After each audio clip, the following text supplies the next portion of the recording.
fine. Would you sit here? You make me look better too, if you would. Now, if he starts talking during the presentation, well, he'll do it. I told Jerry, this is not an amen. So I don't think I told your wife earlier, I said, I'm glad you're here because you certainly miss your husband. Well, yeah. Oh, well, you know what that means.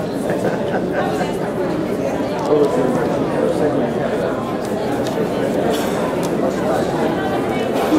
are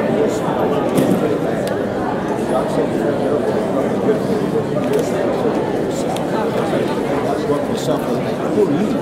And she invited up to the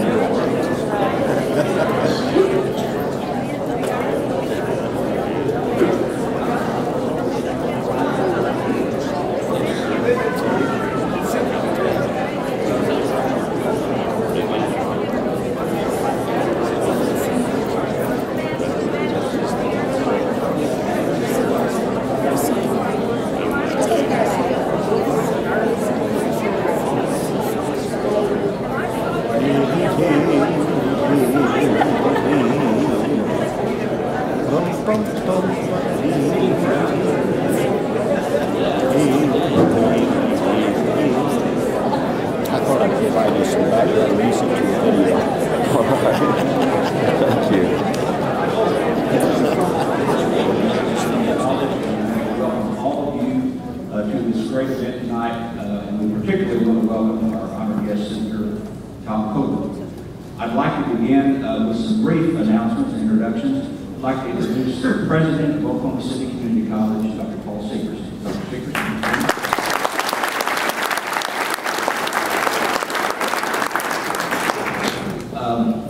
Planning an event like this takes a lot of hard work from lots of people. I'd like to recognize Ms. Gina Perry, my administrative assistant. Gina, where are you? Will you please stand? Recognize all of the information and instructional technology services staff, the facilities management staff, and the Oklahoma City Community College Campus Police Department.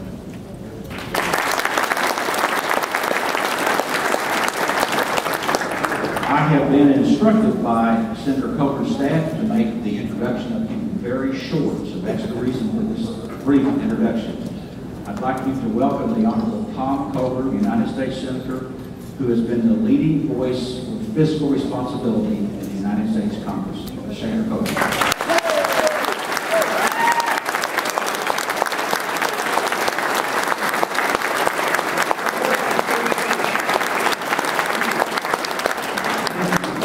Let me thank Oklahoma City Community College. These are hard events to do, to find a place big enough with as many people that are interested. Aren't we glad that many people are interested? And I know there's a lot of hard work that goes into putting one of these on. I must be in front of the speakers. We'll see if they can control that. I'm going to just talk a very short period of time. What I really want to spend time on is trying to answer any questions you have, listening to any concerns that you have. That's really my job. One of the things I take very seriously in the job that you've given me is to listen.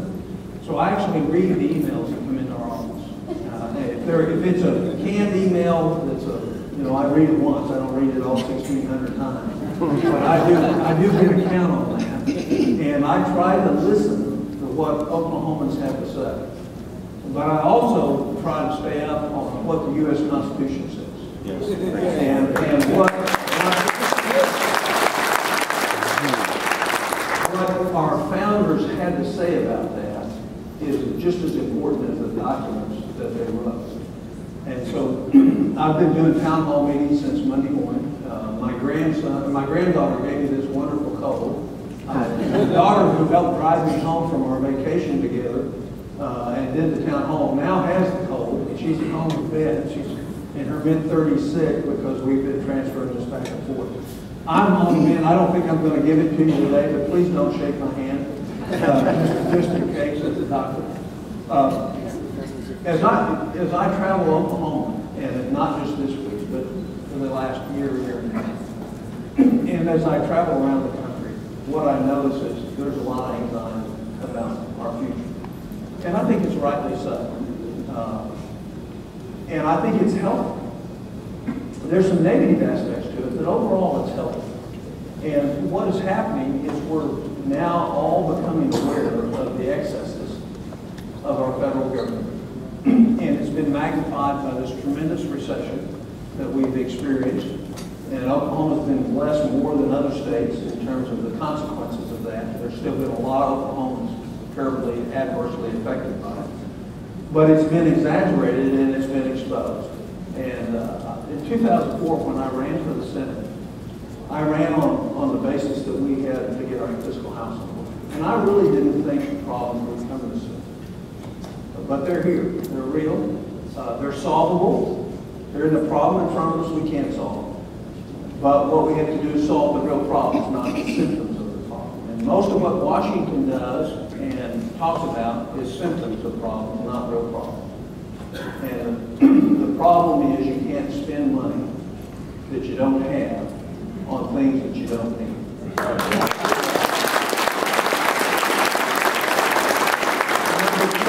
cannot borrow your way out of debt. Ask anybody that's got their personal credit problem. Martin Luther King, who I've read almost every one of his speeches now, and I use a paraphrase. It's my paraphrase of what he said, but I think it's really true, and it describes to me a lot of Washington. And he said, vanity asks the question, is it popular? Cowardice asks the question, is it expedient? But conscience asks the question, is it right? And what we need to do is ask the right questions now that we find ourselves in difficulty. And when we ask the right questions, we're going to get the right leadership, we're going to get the right people elected, and we're going to hold the right people responsible for doing those things. So you're going to hear a lot tonight. Unfortunately, I know a lot about the problems with our government. I do know a lot of the positives. You're not going to get to hear much of that because the real problems that we're in has to do with the problems that we make rather than the positive. So it's not all negative. We have a lot of great federal employees that do a lot of great work, but they're going to get a share in our solution to this, just as you are, if we're actually going to get out of trouble and we're going to solve our problems. So there won't be a Prozac for everybody when they leave here, but those of you that are really down will manage to give you one pill of Prozac. I'll get you up before you leave. This is a great country. This is a great state. It's made up of great people. I look forward to the time where we come together to identify the big problem in front of us and work together as a team to get it solved. Not as Republicans, not as Democrats, not as liberals, not as conservatives, not as old, not as young, but as Americans to solve the problems in front of us. So let me stop with that. I've got a couple of people with mics that are going to walk around the room, so if you want to ask me a question or you want to make a statement, they will not hand you the mic. I've already learned the lesson of handing the mic to somebody. I can't get it back to 30 minutes or a town hall shop. So whoever wants to go first, please raise your hand, and we'll have a microphone over here. And who is that over there? That's Paige. Okay. Yes, sir. Coburn, I appreciate your time tonight. And as you know, we have a major deficit, national deficit. In Oklahoma, when we have a deficit, we do two things. Number one, we reduce our spending. And number two, we sell stuff. Okay? When we sell stuff, we take that money and we put it towards our deficit. Has the federal government considered selling assets to pay down deficit? Specifically, federal land. We have approximately 650 million acres of federal land. We paid, if we sold off approximately 10% of that federal land, we would create a significant amount of money, and the following year, that land would be taxable. That would reduce the burden on the local level, the state level, and the federal level. Second question, and it'll be really quick. Would you consider running with Governor Perry as the vice president?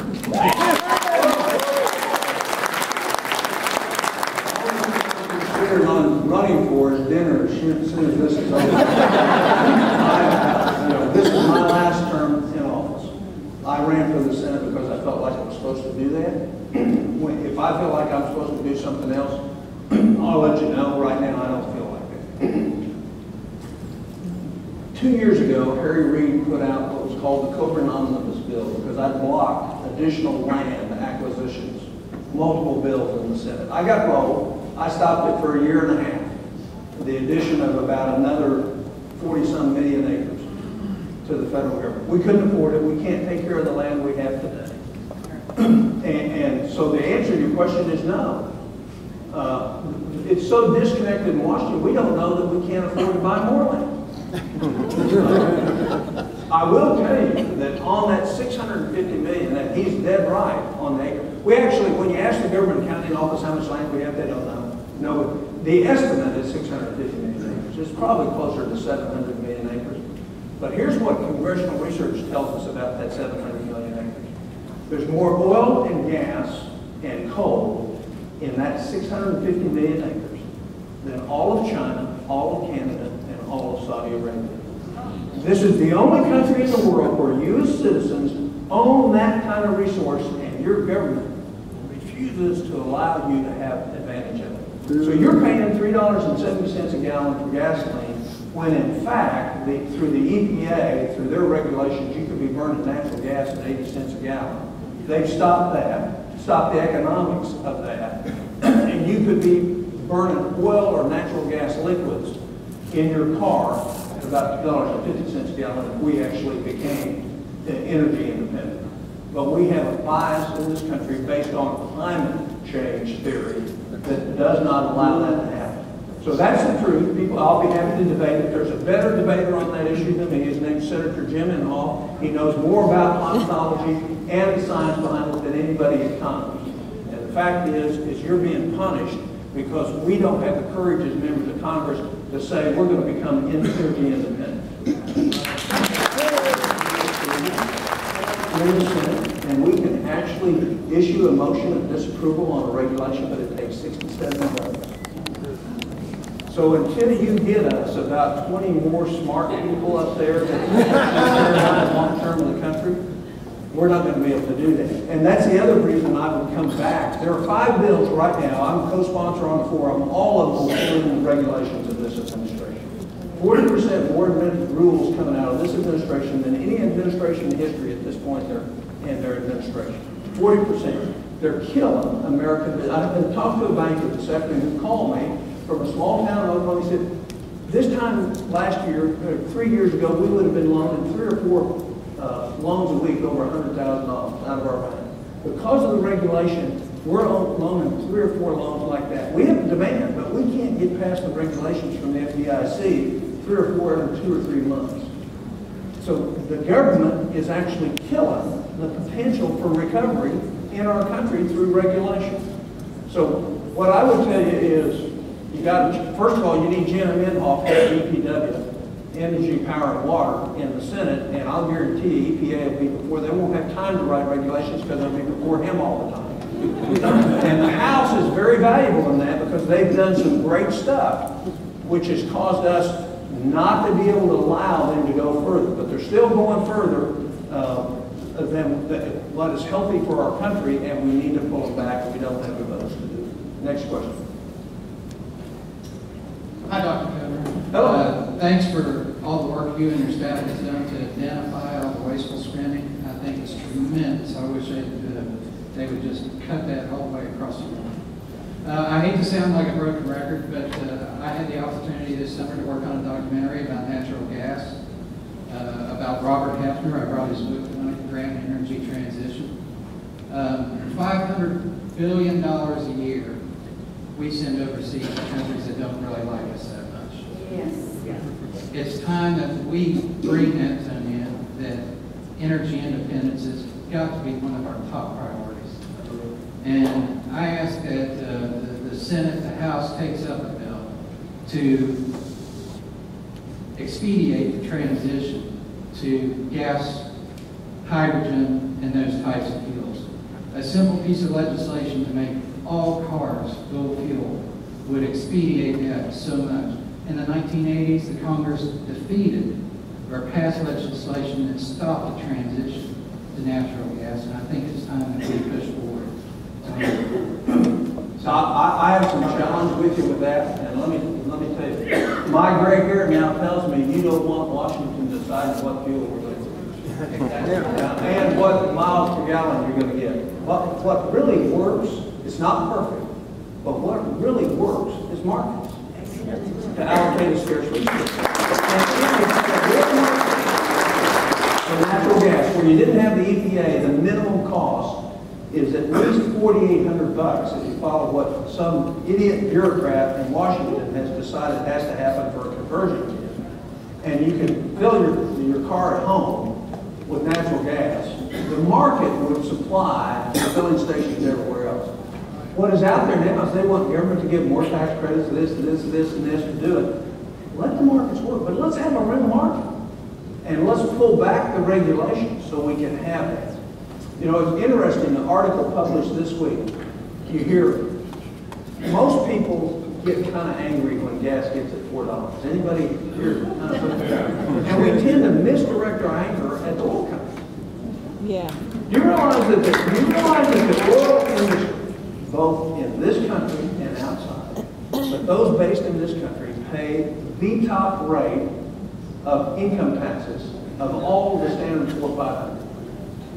41.5%. That's what they pay.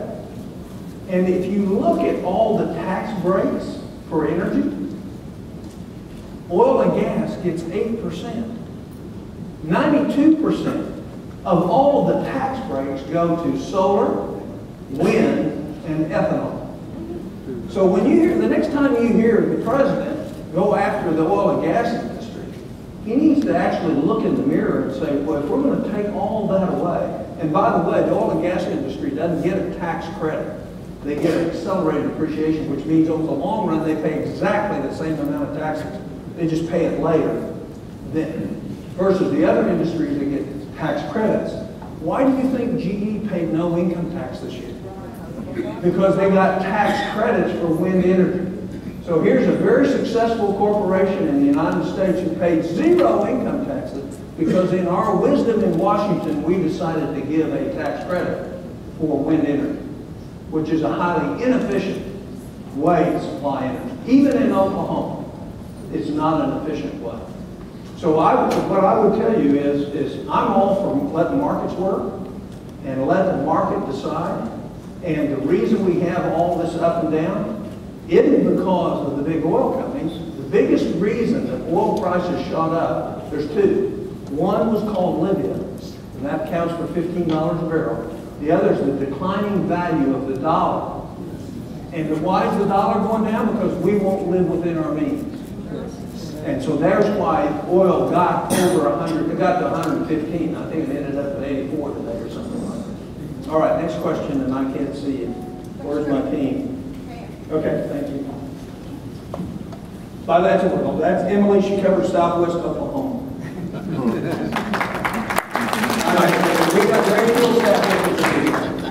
Hi, Senator. I'm asking a question about a topic that I think, in my opinion, is not talked about enough, and that's the war in Afghanistan.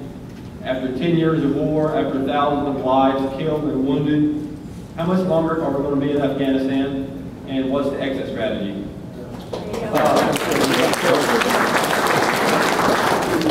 I can't answer how much longer. The exit strategy has to depend on the stabilization of nuclear weapons in Pakistan. I mean, you know, we went to Afghanistan to clean out a group of people that killed over 3,000 Americans, and we paid a big price. Our young people have paid a big price. Our military veterans have paid a big price for it. We paid a big price in terms of our kids because we borrowed all the money to do it. Still in northwest Pakistan lies a nidus of infection, of hate for this country and freedom that has to be controlled. I'm not a smart military planner, nor am I a smart military strategist. But what I do know is we can't take the pressure off. We've made a lot of mistakes in both of those responses. I would agree with that. I've not voted for $1 for the supplemental funding for any of our military efforts over there because we didn't cut spending somewhere else to pay for it. We borrowed the money, which is unfair to both the troops that are there and their children who are going to have to pay for it in the future, but also to everybody else. We should have said, if this is a goal, then we should trim everything else we're doing to pay for it. That's number one. Because of the situation in Pakistan, you've seen a change in the relationship lately between our government and their government. And I think that is in a state of flux. The date the president has given, which I disagree with giving a date, because I think you send the wrong signal if you give a date. You cause people to lie back until you leave, is next summer. And so that may be the fact. He is the commander-in-chief. And if he decides to withdraw, then we'll have to deal with all the other situations that are going on. But I will go back to some of our earlier discussions. If, in fact, we were energy independent, if, in fact, we had our economy going again, our foreign policy would be different than what it is today. And the best way to get us out of Afghanistan, I think, is to grow our economy, change the regulations, have a vibrant, growing America where people are afraid to come against us, instead of they're not intimidated. And so it is not an easy answer. You should be frustrated. I am frustrated with it. But I'm not ready to say that I know enough, now's the time to get out, given the other complications, 200 nuclear weapons in Pakistan, federal lands, that has totally been wasted because they've spent all their money against fighting lawsuits against radical environmental groups who said they didn't want them to drill. So they finally say, give it up and it's not worth it. What we have to do is have some common sense. You know, Oklahoma Corporation Commission is pretty good with our oil and gas industry in terms of regulation. We hardly have any problems with spills. We have them occasionally. It's dangerous business. But we have never contaminated any significant water in this state. And we clean up the things in this state. We know how to do it. And if you saw the story 2 weeks ago contrasting southwestern New York with eastern Pennsylvania, I don't know how many of you saw it. They're struggling. They have the exact same natural gas potential in New York as Pennsylvania. Pennsylvania went after it, straightened out the regulation, they're doing it. Growing economy, vibrant jobs, increased tax revenues for their local cities. New York is struggling. And the fact is every bit of that gas can be sold to heat homes in the Northeast instead of oil that's imported. So one of the things you all should know, if you don't know, is before we did horizontal drilling and fracking, we were up to 61% imports of our oil. When the Energy Department was created, we were less than 30% imports, and the whole goal for the Energy Department was to eliminate our dependence on foreign oil. Yeah. So we spend over $30 billion a year at the Department of Energy, and we get zero for it right now. The other thing you should know is we're down, given horizontal drilling and all the liquid natural gas components that are associated, we're down to 47% of our oil needs are imported now.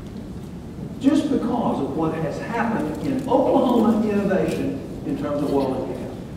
And that will, if the government will allow us, we can get it way on down. Which means, what's going to happen to the price of gasoline? It's going to go down. And the price of natural gas will probably go up as we convert to use it, because it's it's twice as clean as gasoline. And if we convert to it, we can save a lot of money and efficiency and have less carbon dioxide and less sulfur dioxide and less nitrous oxide coming off. All right, who's the next one? I'm trying to find my gal. I was used to having Craig today. You're a lot freer than Craig. Thank you. And she's not going to give you that cold. I've already told you that. Senator Coburn, a question that I have is in reference to your statement about what Dr. King said about doing what was right. And I wanted to preface it by saying this, and this is the question: why is it so hard to do what is right when you're in the majority? And I want to preface it by saying the Democrats were in charge when Obama was elected. President Obama was elected. And they advanced an agenda, and what they did was wrong. It was a big expansion of the federal government, Obamacare, and in the stimulus package. And they were wrong, and the Republicans stood against that, and I'm glad I supported it. But if you go back a few years, and then when the Republicans had House Representatives, majority Republicans, the House and the Senate was a majority of Republicans, and the President of the United States was a Republican, and yet we had an expansion of the federal government through the No Child Left Behind. We had the drug prescription plan, which was a massive increase in the Medicare program. We had a first stimulus that was approved, and then we had the TAR program that was approved. And that was approved under... I think those are great. And so what I'm saying is that what the Republicans advocate now is if we get control back, things are going to be different. But they were in control before. And so what I say is that the No Child Left Behind was you got to get there pretty quick. Yes, okay. And if I'm wrong, quote me if I'm wrong. That first, did you vote yes or no on the first stimulus, and did you vote yes or no on the TAR program? And those were wrong. If that was an expansion of the federal government. So I'm saying, if the Republicans are in the majority, is it going to be different again? I think, first of all, you make great points. I was adamantly against Medicare Part D. We added $13 trillion to our kids' bill. Those of you on Medicare Part D in here have never paid a penny for it, and you're taking it from your grandkids. It's coming straight from them. You don't pay anything. You've never put any dollar forward Medicare Part D. I think your criticisms are right on, but I think that your solution is inappropriate. It's not Republican, Democrat. It's careerism versus non-career. There's 85 new members of the House who came there to make a difference. There's 8 new Republican senators, 7 of which don't care if they ever get reelected again. They care about whether or not they fix the country. So it's not about Republicans, Democrats. It's about career politicians versus non, and whether or not they're interested. First of all, I will dispute. Had we not voted for TAR, we would have 35 to 40% unemployment right now.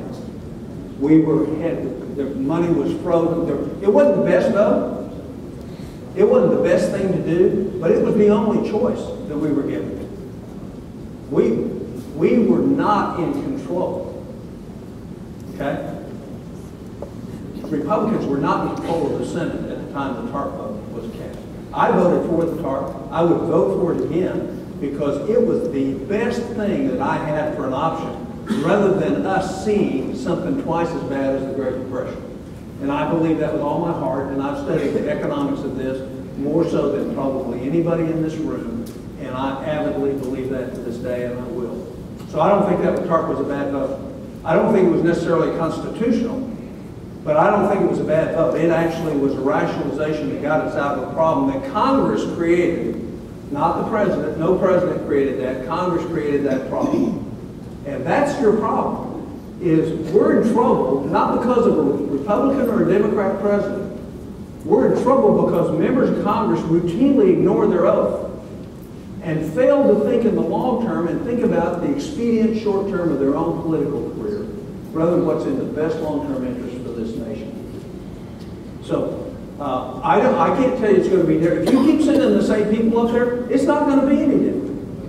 But if somebody like you get up and run, I'm tired of this, and I'm going to go run for 6 years, and I'm going to stick to the Constitution, then it'll change.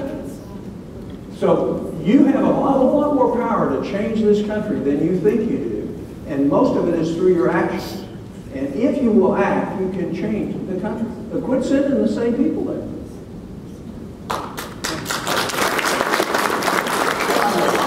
I will use every parliamentary trick I can to protect the Second Amendment every time, every day, every week.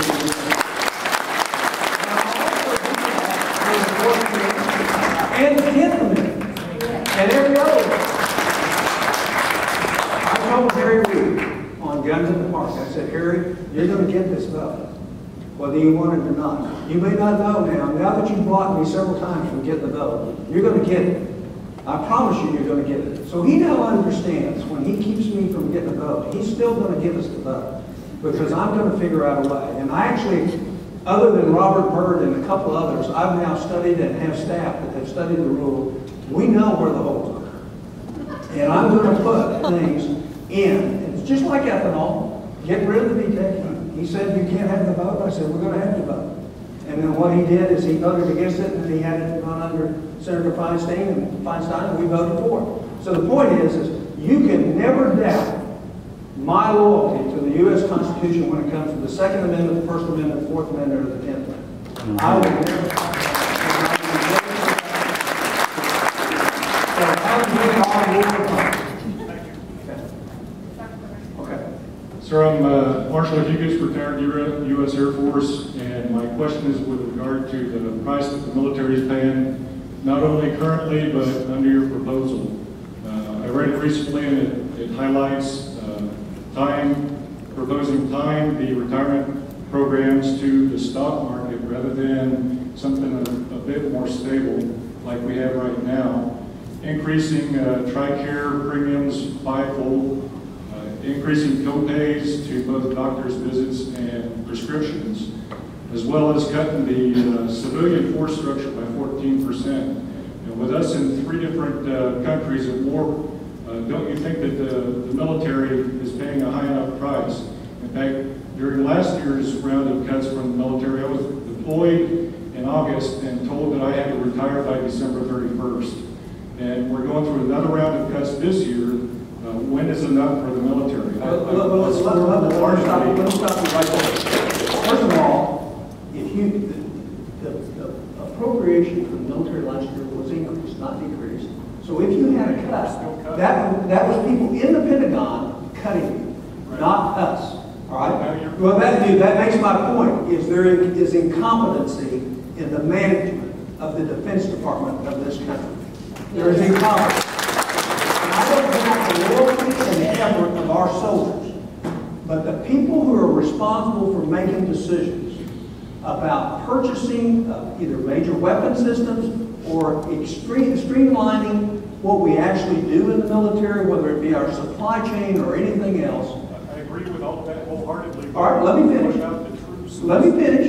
There's nothing that we have done in here that will affect combat troops. Well, let me finish.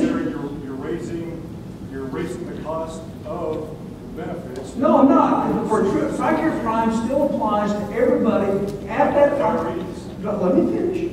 They're retirees. They're not in combat right now. Nobody in this country can. No, I'm not going to argue with you. Let me finish. I'll give you a chance to respond.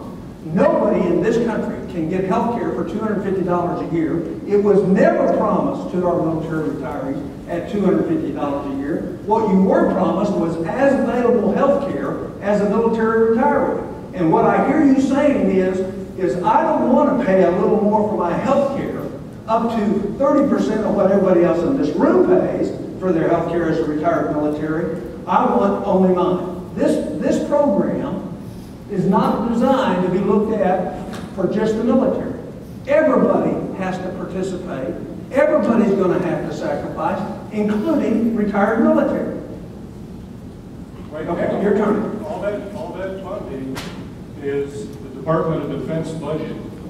So why not go after that first, the mismanagement? It's all, we're going after every bit of it. Right, but in addition to that, you're going on the backs of the soldiers, sailors, and airmen. No, we're not. I disagree. We are not going after on the backs of the people that are disappointed, nor their families. We protect the families of the active combat troops in this program. We do not go after them. The people who will no longer, if we pass this, the people who will no longer get TRICARE Prime are people who have retired from the military, because we have a healthcare system, 2 other TRICARE programs for you. Why does this gentleman not want to give that up? Because nobody in this country gets anything close to that kind of benefit. Because the Congress has never addressed it properly. And so therefore, I'm not saying I don't want to keep a commitment to military. In my position, just like other people are mischaracterizing yours, I'm saying that the sacrifices that the soldiers and sailors and airmen make on a day-to-day basis, deploying every other year for a year at a time, being away from their family while the president goes on a 3-week vacation to Martha's Vineyard, where does the pain stop? When you're stepping out the door as a retiree, you're banking on those benefits to be continued, understanding that, yes, under drastic fiscal situations, if the government fails, you don't have anything. Got it. But why such a significant compounding when the youth and those critical years were spent defending everything that the country stands for? What we're asking you to do under TRICARE Fund is to pay 30% of what everybody else in this room would pay, who is retired, would pay for the same service.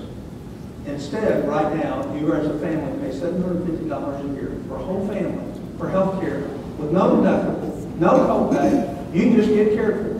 And what I'm saying is we never committed that to any retiree. That's never, you can't find that written anywhere. And you'll note that I was accurate in what I said about what the commitment was. Healthcare was to be on an as-available basis. And what happened is all of a sudden we just changed, and now we give a benefit that what about the GI Bill, the new GI Bill? What about all the other benefits? What about the increase in pay? What about the things that we have done? I don't want to make an example of you, but I'm going to. This is exactly why we're not going to solve our problems in our country, because you have something you're dead set on that you think is unfair. And I want to tell you, every one of us are going to be able to have to swallow something that's unfair if we're going to get out of the problem.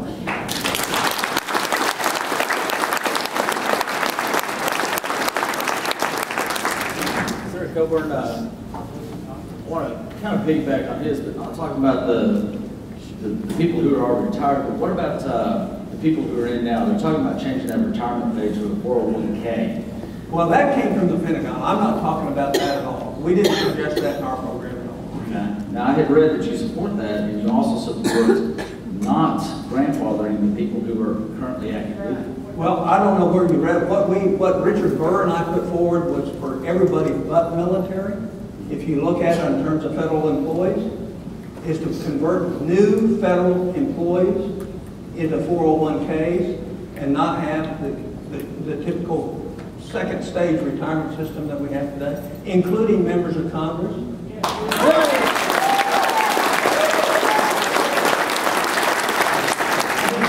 Let me ask you a question. If you are newly employed to the federal government, and I know we're going to promise you a retirement system that we're never going to fund, and I know that, am I more honest with you if I say, we shouldn't be offering you, we'll offer you a 401k? Or should I lie to you and say, here's this benefit to you, but I know in the back of my mind, they'll never loan us the money to pay for that benefit? Which is the more ethical position? And so that's why Senator Burr and I put that out. And it actually applied not to the military, but to all other federal employees. I understand your point, and I agree with you. But do you support the people who are currently active duty being grandfathered in and keeping the retirement they have now? Yeah, I have no proposal to change the retirement of our active military right now. That shows to protect the president, protect Eric Holder in the Senate. But we have a great investigation going in the House. And I'm not sure we need to if they're going to continue to do what they're going to do. The fact is Darrell Issa is doing a good job of exposing the lies and the lack of truthfulness that have been in association with that operation.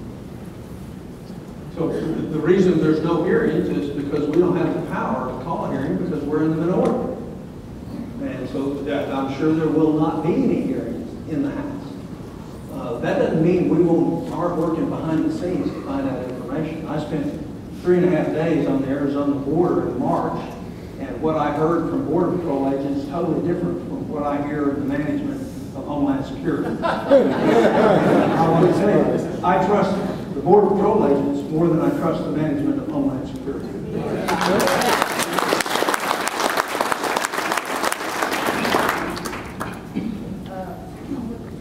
But I just wanted to say that, well, I appreciate everything you're doing, for one thing, but what do you see in the future of the United States and the Constitution if Obama gets reelected?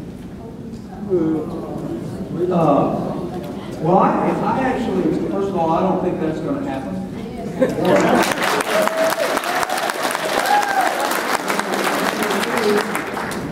Here's my three hopes for the future, five hopes for the future. Number one, as a grandparent of 5 grandchildren, I love my grandkids. There's a whole lot more I'll do for my grandkids than I ever would have done for my kids. And I believe the grandparents of this country are going to wake up and say, we're not going to steal the future. Vibrancy and opportunity for our grandkids. That's number one. Number two is I remember what it was like in our country after 9/11. When we came together, it didn't matter where we were opposite in terms of issues. We came together and said, we have a common enemy. And that enemy is out to destroy us. And we're going to focus as a nation on that enemy. Well, we have an enemy now. It's called debt. It's called an out-of-control government. It's called a government that is stealing the very future and prospect for our country. And I believe if we have the right kind of leadership, that we will come together like we did after 9/11 and attack that enemy. And then finally, the one thing I've learned as an older American in Oklahoma is when things really get tough in America, Americans start to really get tough. I don't think there's a problem we can't solve. But we got to quit BSing ourselves about what the real problem is. We got to stay on, and even though you don't like some of the message, the fact is you can deny it, but it's going to cost us if you deny it. So let's go on and tackle it now, rather than until it tackles us. Let's get on the offense. Let's solve our problems rather than let our problems defeat us. And so for those three reasons, I think we got a great future. And I think the American people are 10 times more smarter than anybody in Washington.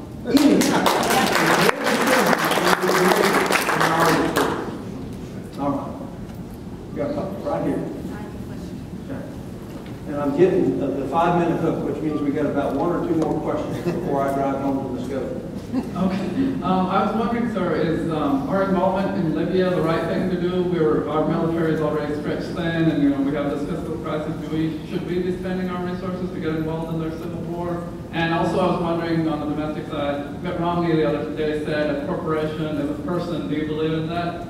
One is I don't think we have any significant national security interest in Libya. I don't care what Mitt Romney says right now, because I think anything you're focusing on the presidential race is wasted effort and hurts our country. I think we need to be focusing on the real problems in front of us. And get this economy going and create jobs in America. And when we let the media tell us what we're going to think and what we're going to spend our time on, we're making a big mistake. Ignore everybody running for president right now. Put the pressure on us to do what we need to be doing to fix our country.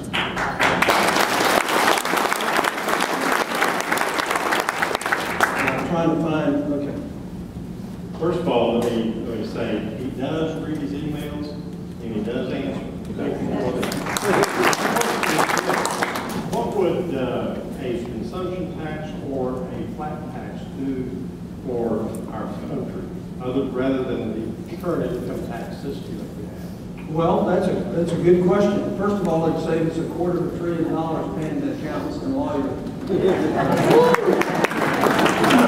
second thing, it'd save us 110,000 federal IRS employees. That's a pretty big savings. An average cost of benefits and everything else of $136,000 a year. So you can see that's another $170 billion a year. My math may be off. I'm really tired. Usually my math's pretty good.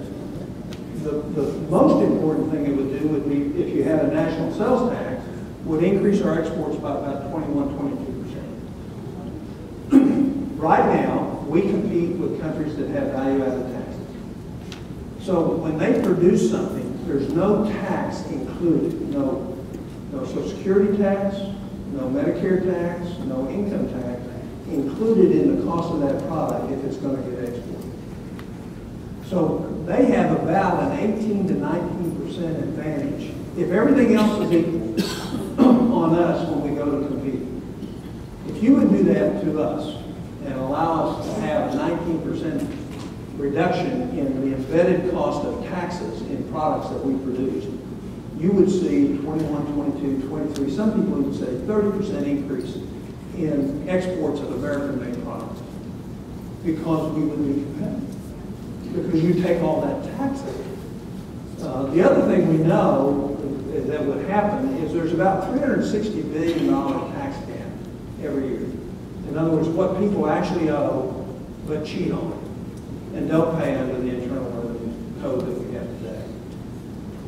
If you had a national sales tax, what would happen is people would still cheat by bartering, but at about half the rate, about $180 billion a year. So we'd pick up $180 billion of taxes that were actually due to the federal government. The final thing you do with a national sales tax is you'd actually get to see what something's really worth, because you wouldn't have the government's impact in it, so you could actually see what it's worth. And then you can actually make a better decision about whether or not you wanted to purchase it. And there's other benefits to it. And a flat tax is also beneficial because it saves us the same amount of money in terms of compliance costs and employee costs. And it can be very simple that you fill out your taxes on the farm. You know, there's no deductions, nobody gets any advantage, there's no corporate loopholes. There's no place for you to hide in the Caribbean to steal $6 billion that you should be paying to the federal government. You know, it's just a flat tax. So our tax policy is not very smart. It's actually hurting us competitive. It's also hurting us in terms of creating jobs right now in this tough time for us. Because we know we have about $3 trillion sitting on the sideline of capital that could be invested right now in our country. And the people that control that capital don't see with clarity and certainty about what the future is. And so what they're saying is, I think I'll wait. And because they're waiting, there's jobs not being created. And then what happens is then we get worried because we see jobs not. So then we don't buy that car we know we need to buy because we're worried about, well, things don't look good. And so it becomes a self-fulfilling prophecy. So that's why our number one problem is confidence in ourselves, in our country. We need leadership to show us the way to be confident. This is a great country. And we can't solve the problems in front of us. All right, you heard a lot of things that tonight, some of you adamantly disagree with. I'd love to have an email from you outlining what you don't agree with and what you do. I will get back to you. It takes me 12 to 14 weeks to get through them. It's a long time. But you'll eventually get an answer from me, and it'll be my answer. I have great staff to help me write those letters, but you can bet I read what you wrote, and I read what I'm writing back to you, and I agree with you. Coburn.senate.gov. I would tell you, anybody can find something they disagree with in this. There's even things I don't like. I'm the only one that's read it all. All right? But we all have to participate. We're all going to have to. And really the heritage of our country, the thing that made us great, is that we decided we would serve somebody else other than ourselves to create a better opportunity. And you know, the best thing about that isn't that our country will be successful once again. The best thing about that is you'll feel great because you participated. And you will have made a difference in somebody's lives, much like our military makes a difference in our lives. They're actually sacrificing, they're serving. But the best feeling in the world is to give yourself up for somebody else. And that's what I think we have to do to solve our problems as a nation. God bless you. Good night.